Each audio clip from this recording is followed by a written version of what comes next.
इसमें कोई शक नहीं कि अब तक एरो और आयरन डोम दुनिया में मशहूर हुए हैं। ये इजराइल के बहुत ही सटीक एयर डिफेंस सिस्टम माने जाते हैं।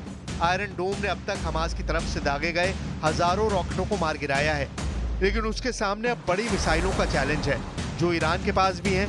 इसके अलावा लेबनान में हिजबुल्ला और यमन में हूती दोनों के पास बैलिस्टिक मिसाइल हैं, लेकिन उनके खिलाफ 100% वाली गारंटी अब इजराइल के पास नहीं रह गई है। इसराइल को मालूम है कि सिर्फ ईरान ही नहीं बल्कि दक्षिण में यमन की तरफ से भी खतरा है और उत्तर में हिजबुल्ला की तरफ से भी मिसाइल हमले होंगे, क्योंकि हिजबुल्ला ने पिछले कुछ साल में ऐसे हथियार बनाए हैं जो इसराइल की रेंज तक मार कर सकते हैं। ये इसराइल के लिए बहुत ही डरावनी बात है, क्योंकि अगर इसराइल भी फ्रंट पर काबू नहीं पा सका तो समझ लीजिए कि उसके साथ अमेरिका के मिसाइल डिफेंस सिस्टम की भी इज्जत मिट्टी में मिल जाएगी। अमेरिका के थार्ड मिसाइल सिस्टम को बैलिस्टिक मिसाइलों को मार गिराने के लिए 1987 में तैयार किया गया था। थार्ड का रडार आसपास की मिसाइल को उसकी लॉन्चिंग स्टेज में ही पकड़ लेता है और टारगेट को शुरुआत में ही खत्म कर देता है। युद्ध के हालात में इस सिस्टम को सिर्फ 5 मिनट में एक्टिवेट किया जा सकता है। अमेरिका के एक थार्ड मिसाइल डिफेंस की एक बैटरी यानी 6 लॉन्चर्स के साथ इस सिस्टम की कीमत 25,000 करोड़ रुपए है।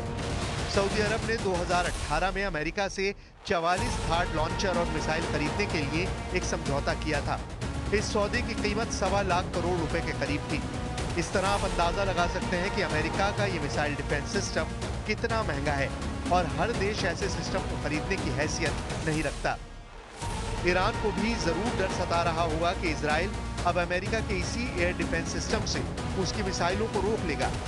ऐसे में पश्चिम एशिया में बैलेंस ऑफ पावर यानी शक्ति संतुलन में इजराइल बाजी मार लेगा। ईरान के इस खौफ को लेकर इलाके में तनाव बहुत ज्यादा बढ़ना तय है। यही वजह है कि थार्ड मिसाइल सिस्टम की वजह से ईरान ही नहीं रूस भी तनाव में है। पुतिन को भी फिक्र होगी कि अब ईरान इजराइल की टक्कर को बराबर का कैसे बनाया जाए।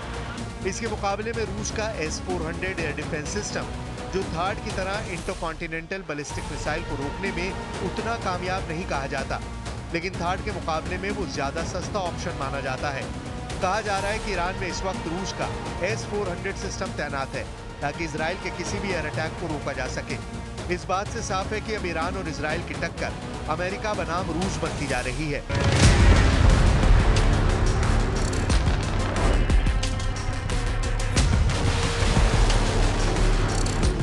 S-400 के मल्टीलेयर मिसाइल डिफेंस के मुकाबले थार्ड सिस्टम बैलिस्टिक मिसाइलों को उनकी उड़ान के शुरुआती दौर में ही गिराने का दावा करता है। Third system hit to kill तकनीक पर काम करता है, यानी ये मिसाइलों को रोकने और भटकाने की जगह उन पर सीधे आमने सामने का वार करके उन्हें तबाह कर देता है। इजराइल के पास अपना एयर और मिसाइल डिफेंस सिस्टम है। अमेरिका का पैट्रियट सिस्टम भी इजराइल के पास है, लेकिन बावजूद इसके ईरान की कई मिसाइलों को वो इंटरसेप्ट नहीं कर सका। इसलिए third missile defence system America की इज्जत का भी सवाल है।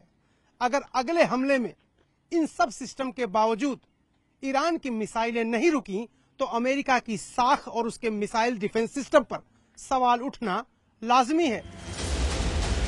थार्ड को लेकर खबर ऐसे वक्त में आई है जब ईरान और रूस के राष्ट्रपति की मीटिंग हो चुकी है।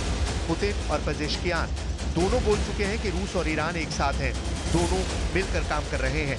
पुतिन और पेजेश्कियान के बीच तुर्कमेनिस्तान में हुई मुलाकात से जाहिर है कि सबसे ज्यादा टेंशन अमेरिका और इजराइल को ही होगी।